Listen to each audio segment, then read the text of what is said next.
यदि आप परमेश्वर के वचन को नहीं सुनोगे तो आशीषित नहीं होगे, और यदि सुनोगे तो आशीषित होगे। आमेन।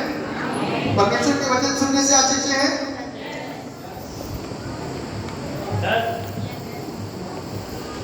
हाथों को हिला करके बताओ हालेलुया। आप सोने वाले जोर से बोलो हालेलुया। आप मानोगे नहीं और सोते रहोगे। हम लोग परमेश्वर के नाम को महिमा देंगे। मालूम है, एक छोटी सी गवाही दूंगा अपनी। पिछले हफ्ते मैं आराधना कर रहा था और तबीयत ठीक नहीं थी मेरी, अंदर से हरारत की बुखार था।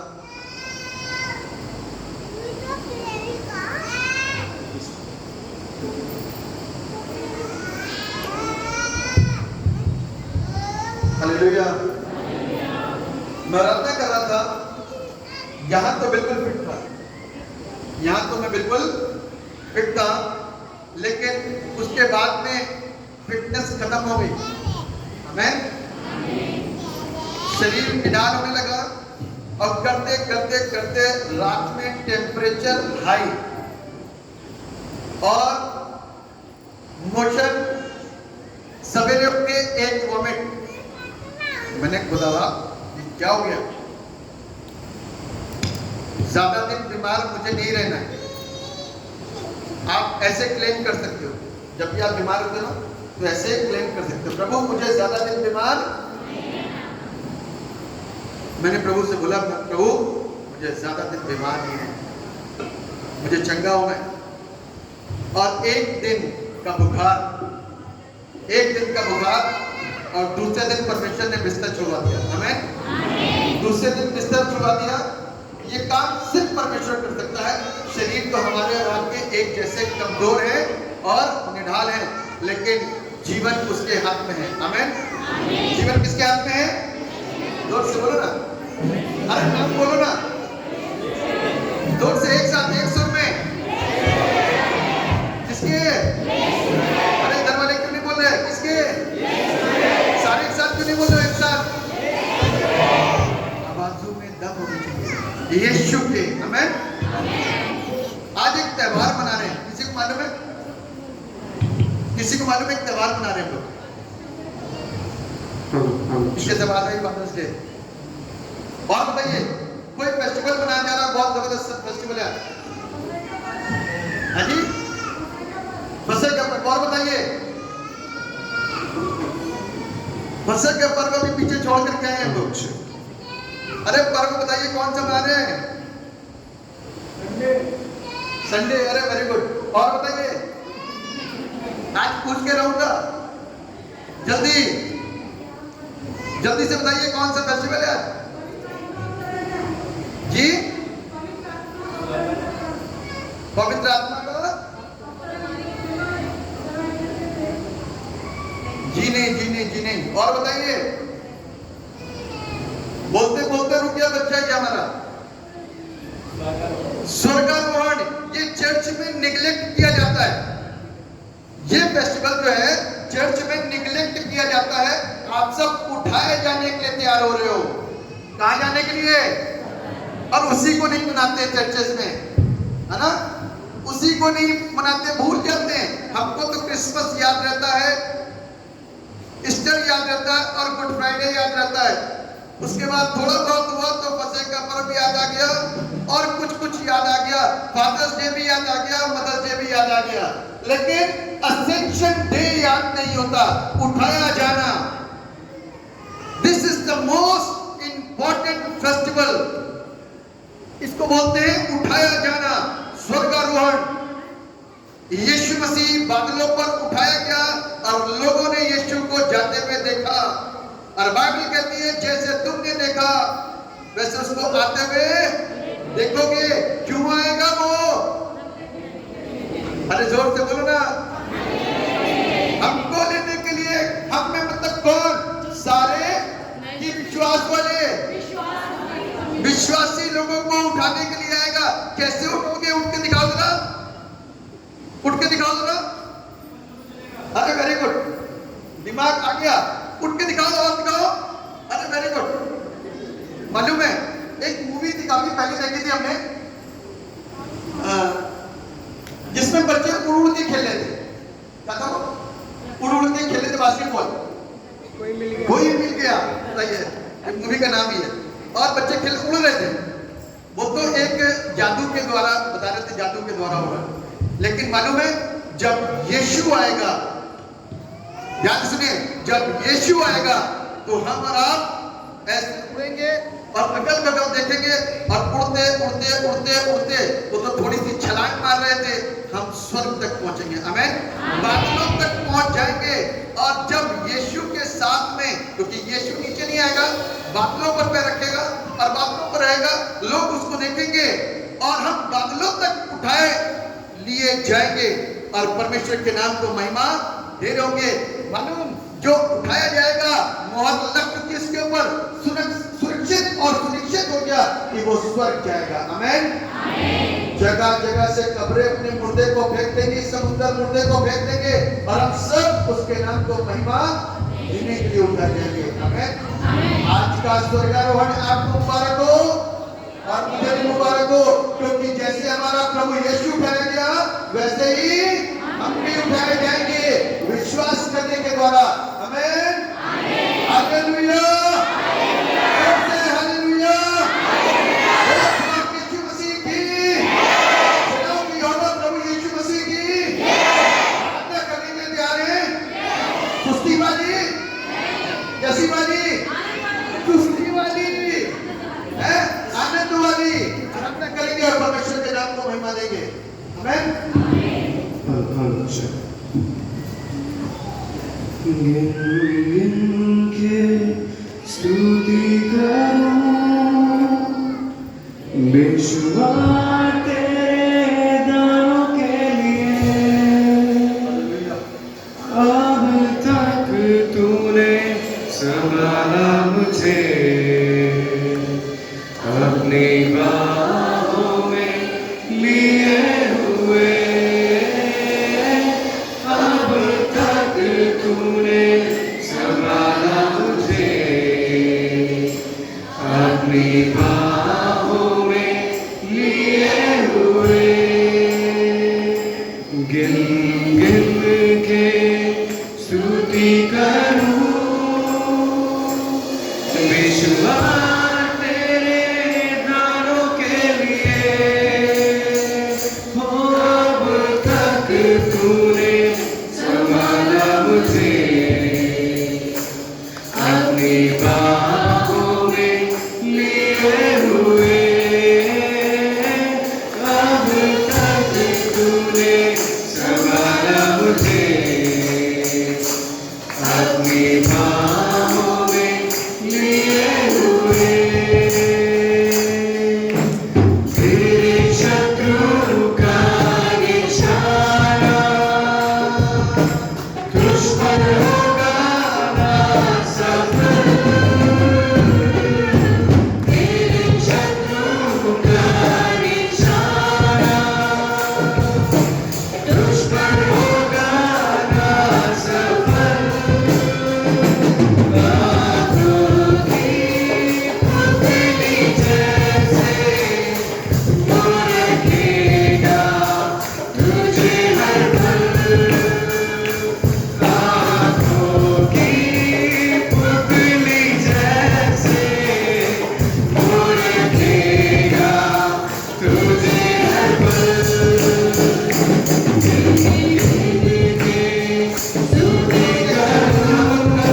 बाहों में लिए हुए।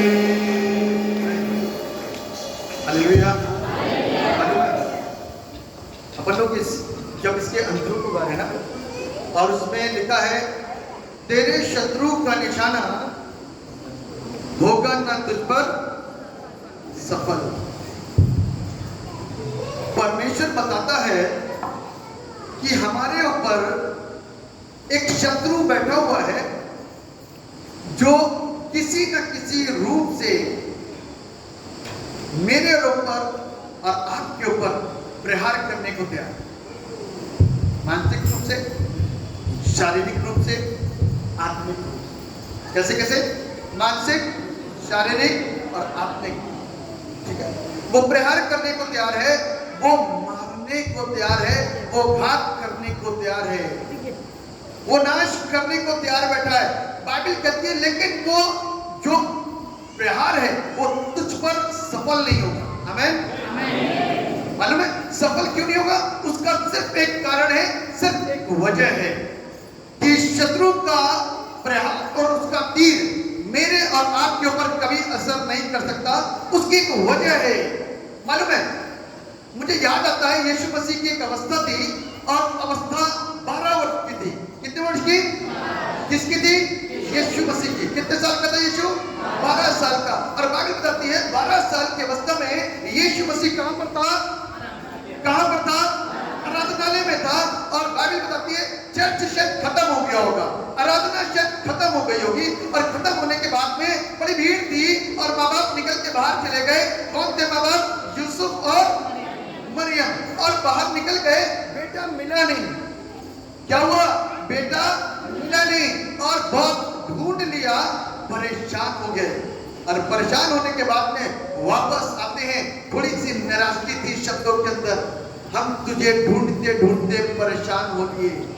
तो यीशु ने क्या कहा मालूम है? कोई बता सकता है यीशु ने क्या कहा? क्या आपको पता नहीं कि मुझे, क्या आपको पता नहीं कि मुझे कहां पर होना चाहिए? अपने पिता के घर में। जो पिता के घर में आता है, शत्रु का प्रहार उसके ऊपर कभी नहीं हो सकता। सारे बोलो हालेलुया। यदि आज हम पिता के घर में हैं तो यहां से आपके ऊपर एक विशेष मसा उतरता है, एक विशेष प्रोटेक्शन आता है, एक कवरिंग आती है जो आपको संभालती है। कहां पर? बाहर, सड़क पे, घर पे, नौकरी में, कहीं पर भी हो, आपका प्रोटेक्शन होता है और आप सुरक्षित होते हो। वो भी तब जब आप खुदा के भवन में होते हो। मालूम है अभी गवाही हो रही थी और मैंने लिख लिया था एक छोटा सा पॉइंट उसमें लिखा था, और गवाही हमारी चाची ने दी थी और ये बोला था कि प्रार्थना तो हम डेली अपने घर में करते हैं। एक लाइन थी, प्रार्थना तो हम डेली अपने घर में करते हैं, लेकिन इतवार तो हफ्ते में एक बार आता है। इतवार तो हफ्ते में एक बार आता है। और यीशु मसीह उस आराधना के दिन को कभी छोड़ता नहीं था। आमीन। आराधना के दिन को यीशु मसीह कभी छोड़ता नहीं था, क्योंकि उसको मालूम है what we will get on worship day। आमीन। हम उस आराधना के दिन के अंदर क्या प्राप्त करेंगे? क्या क्या मिलता है मालूम है आपको? आराधना के दिन में, आराधना के दिन में क्या क्या मिलता है? जब आप खुदा के भवन में आराधना कर रहे हो, सबसे मुख्य बात प्रोटेक्शन। आप और हम आज सुरक्षित नहीं है। महामारियों का प्रकोप है, बीमारियों का प्रकोप है, दुश्मनों का प्रकोप है, अपनों का प्रकोप है, अपने सगों का प्रकोप है, पति का प्रकोप है, पत्नी का प्रकोप है, बच्चों का प्रकोप है, भाइयों का प्रकोप है, बहनों का प्रकोप है, पड़ोसियों का प्रकोप है। हर तरीके से असुरक्षित है। लेकिन जब यीशु के पास में आते हैं तो लोगों का क्या कहना है? लोगों का क्या कहना है? जब यीशु के पास आते हैं तो मतलब लोग क्या कहते हैं? हमें नहीं पता कि हम कैसे बच निकले। उसकी तो कोशिश थी, उसका तो प्रयास था, उसकी तो योजना थी, लेकिन हमें नहीं पता कि हम कैसे बच गए। आपको पता होना चाहिए कि स्वर्ग का पिता आपको बचाने के लिए मौजूद है। बस ये कि वो आपको दिख नहीं रहा, लेकिन वो सारे काम आपके लिए और मेरे लिए करता है। मेरे शत्रु का निशाना मुझ पर होगा ना सफल, कभी सफल नहीं होगा, क्योंकि वो हमारे साथ में है। वो कब? जब हम उसके भवन में आते हैं, हमको शांति मिलती है। The source of blessing, the house of Lord, the house of God is source of blessing। आशीषों का एक ऐसा केंद्र है जहां से आप अभी गवाहियां देते हो कि शादियां नहीं होगी तो आजादी हो रही है। पैसे रुके हुए थे तो पैसे मिल गए, कर्जे में हम डूबे हुए थे तो कर्ज से आजाद हो गए। ये क्यों होता है? क्योंकि this is the source of blessing. Amen. परमेश्वर का घर एक वो स्थान है जहां से हम आशीषित होते हैं। हमारे मन को ठंडक और शांति मिलती है। आप बाहर निराश होगे, रो रहे होगे, लेकिन प्रभु के भवन में आओगे, शांति का राजकुमार आपको और मुझको शांति प्रदान करेगा, क्योंकि वो हमारे हर एक जरूरत और हर एक आवश्यकता को मेरे जानने से ज्यादा जानता है इसको किस चीज की जरूरत है। हम लोग मिलकर के आराधना करें, ऐसे मायूस होकर के नहीं कि हम ठंडे पड़ करके आराधना करें। अरे खुदा ने जीवन दिया है, मुर्दा जिंदगी दे जीवित बना दिया, मरे हुए पड़े थे आजाद कर दिया, छुटकारा दे दिया। बंधनों में, कर्ज में, श्रापों में पड़े हुए थे और डूबे हुए थे, यीशु ने क्या कर दिया? छुटकारा देकर के आजाद कराए। और इतनी आसानी से ताली बजती है, इतनी आसानी से मुझसे शब्द निकलते हैं, इतनी कहने के बाद में हाथ उठते हैं। अरे यीशु ने जिंदगी दिया है, वापस से आना है क्या उसी हालात में? अरे जोर से बोलो ना, वापस उसी हालात में आना है क्या? जब नहीं आना तो सच्ची आराधना करो ना। आपकी मांग और हो जाती है, इसलिए आप अपनी मांगों के ऊपर ध्यान देते रहते हो, आराधना के ऊपर ध्यान देते। आराधना पर ध्यान दो, बंधन टूट जाएंगे। आमेन। तो मिलकर के आराधना करें। Ekuna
तुमको अनुभव है कैसा होता है?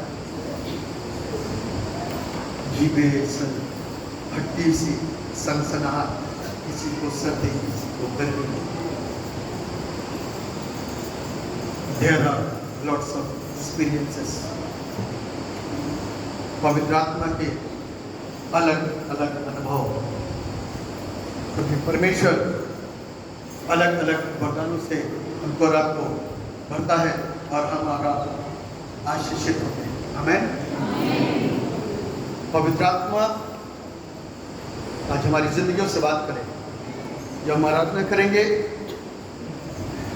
दुष्ट आत्माओं के तुम बड़े शांत बैठ जाते हो और बाद में कूद करके आते हो। मैं तुमको जीवते परमेश्वर के नाम से आज्ञा देता हूं कि अब तुम बैठे नहीं रहोगे, खामोश भागोगे, शरीरों को छोड़ सकते रहता। I break all the bindings in Jesus name. आराधना होगी और बंधन टूटेंगे, दुष्ट आत्माएं भागेंगी यीशु के नाम में। लोग छक्के होंगे, विश्वास के साथ में रिसीव करो, अद्भुत छुटकारा पाओ यीशु के नाम से, क्योंकि यीशु मौजूद है। जब वो है तो आजादी। आमीन। Thank you.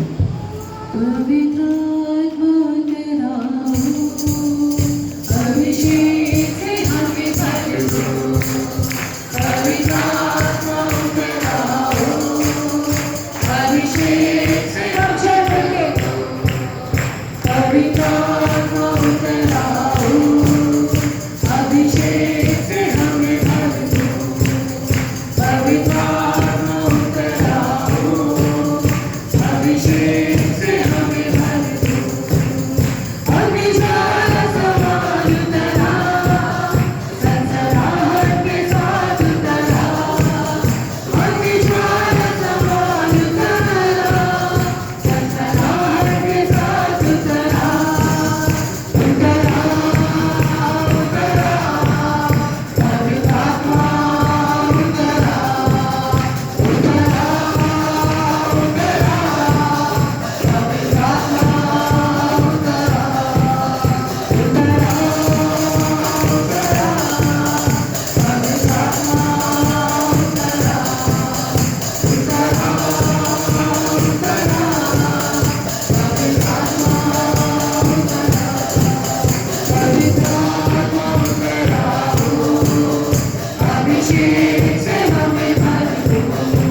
सुंदर आराधना के लिए जिसमें कि प्रभु आपने अपनी उपस्थिति से हमको सराबोर किया है, हम आपको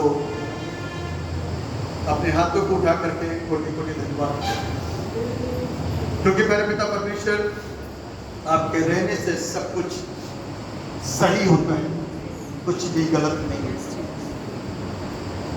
जब आप नहीं होते तो सब कुछ गलत होता है, और जब आप होते हैं तो सब कुछ सही होता है। धन्यवाद देकर इस सुंदर आराधना के लिए जो पिता परमेश्वर हम सब मिल करके, ताकि प्रभु हम उस बंधनों से आजाद हों, उन नकारात्मकताओं से मुक्त हों, उन निराशाओं से स्वतंत्र किए जाएं, और वो आंसू हमारे पोंछ डाले जाएं, इसको लेकर के हम सालों साल से घूम रहे हैं, और निवारण नहीं, लेकिन यीशु के पास आने से जी में जी आ गया। प्रभु आपके नाम दुआ करते हैं प्यारे पिता, हर एक जन चंगा हो जाए यीशु के नाम में, अंदर और बाहर, आत्मा भी चंगी हो और शरीर भी चंगा हो। आप दया करके तो ऐसा ही होगा। हम ऐसा रिसीव करते हैं विश्वास के साथ, क्योंकि हमारे स्वभाव का चंगा होना बहुत जरूरी है। शरीर तो चंगा हो जाता है, लेकिन हमारा स्वभाव चंगा नहीं होगा। हम दुआ करते हैं प्रभु आप दया करें, और मेरे पिता यहाँ पर इबादत करने वाला हर एक शख्स, छोटा बच्चा, बड़ा बुजुर्ग, जवान, स्त्री, पुरुष, विवाहित, अविवाहित, लड़का, लड़की, सब के सब सच्चे मन से होने शुरू हो जाएं, उनकी वाणियां सच्ची हो जाएं, उनके बोल सच्चे हो जाएं, उनके कामों में पारदर्शिता आ जाए, झूठ, चोरी, बेईमानी, नशाखोरी उनसे विमुख और अलग होती चली जाए। आप दया करेंगे, हम आशीष पाएं, हर एक पर अपने अनुग्रह की दृष्टि को बनाइए, हर एक को आशीषित कीजिए। हम आज के वक्ता को प्रभु आपके जोरावर हाथों में सुपुर्द कर देते हैं, और दुआ करते हैं जब प्रभु आप बात करें तो प्रभु हमारी जिंदगियां बदली जाए और हम आशीषित हो सकें। हमारे समस्त पाप, हमारे अपराध वचन सुनने के द्वारा हमारे सामने आए, और रियलाइजेशन का आत्मा हमको प्राप्त हो, हम तौबा करें, घुटने टेक दें और परमेश्वर को अपना जीवन सौंपें। आप दया करिए, वक्ता को अपने हाथों में लेकर के बल और सामर्थ्य के साथ इस्तेमाल। धन्यवाद हो मेरे पिता कि आपने प्रार्थना को सुना और हम सबको आशीषित किया आपके नाम के साथ। सारा आदर, महिमा, गौरव आपको देते हैं। दुआ को अपने उद्धार करने वाले एकमात्र जीवित और समर्थी प्रभु यीशु नासरी के नाम में होकर के मांग लेते जैसे सुनिए और कबूल कीजिए। सब एक साथ बोलेंगे, आमीन, आमीन, आमीन, आमीन। हम सब अपने स्थान पर